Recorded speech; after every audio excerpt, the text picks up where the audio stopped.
Well, turning now to Washington and the ferocious battle over government spending heating up with Congress back from summer break. The House has 19 days to pass key spending bills to avoid a government shutdown. But with the budget deficit set to double this fiscal year, some conservative Republicans are saying enough is enough. They're threatening to block these spending bills unless House Speaker Kevin McCarthy keeps his word and demands steep spending cuts from the White House and Senate Democrats. We're joined now by Representative Byron Donalds, Republican of Florida. Congressman Donalds, thank you for joining us. It's good to be with you. Thanks for having me on.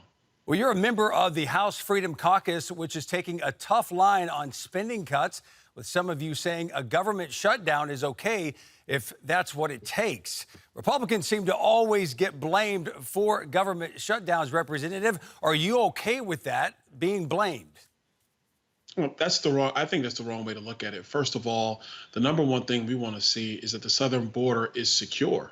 And so if the Senate Democrats and Joe Biden decide to shut down the government because they refuse to secure our southern border, that's on them, not on us. We have a responsibility not just to the states of Texas, New Mexico, Arizona, and California, but also to the people in New York, Chicago, and a lot of these blue sanctuary cities that are being overrun by this migrant crisis created by Joe Biden. That's number one.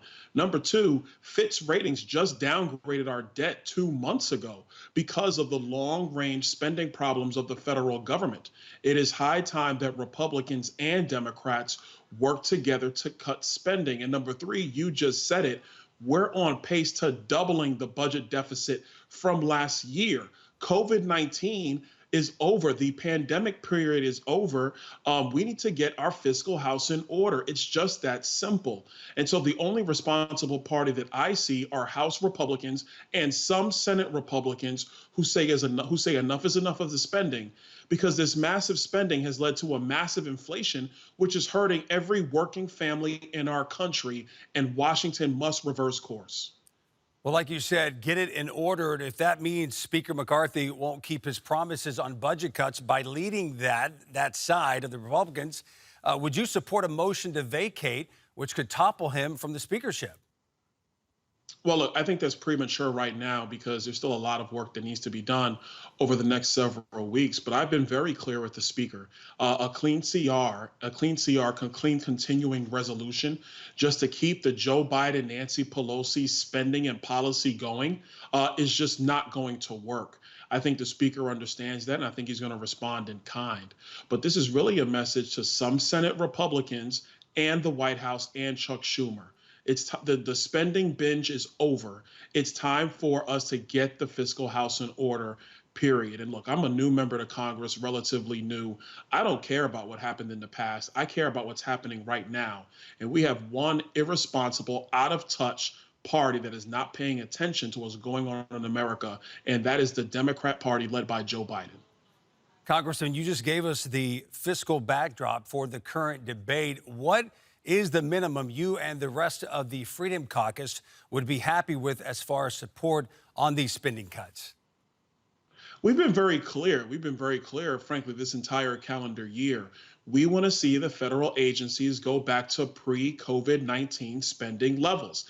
I mean, folks, this is not that hard. We're talking about what the federal government was spending in the 2020 fiscal year.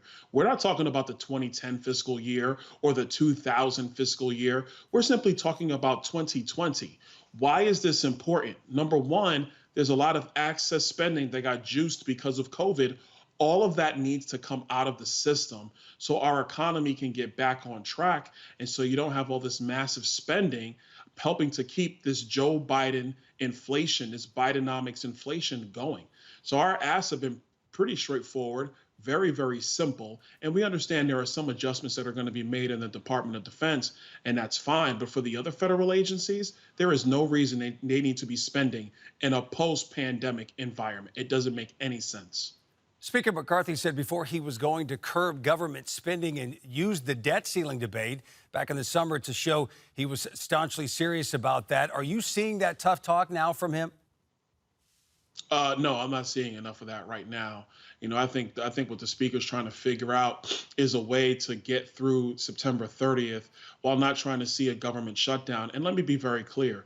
Nobody has a goal of shutting down the government.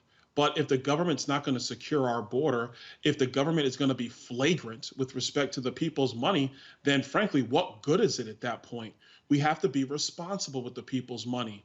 And I find it interesting that all of the press is now concerned about a government shutdown, but they were not concerned with blue state governors, Democrat governors, and Joe Biden shutting down most of the country for a significantly longer period of time than they needed to be shut down because of COVID-19. They weren't concerned about the school kids who were locked out of schools for more than a year, falling behind in their academic achievement abilities, and may have some serious economic consequences for the country over the long term. They weren't concerned about that. But talk about an agency or two being closed for 3 days, and now the press is saying it's Armageddon. I just don't see it that way. We need to be responsible. If the American people can be shut down because of a pandemic, the federal government can actually be shut down to get its fiscal house in order.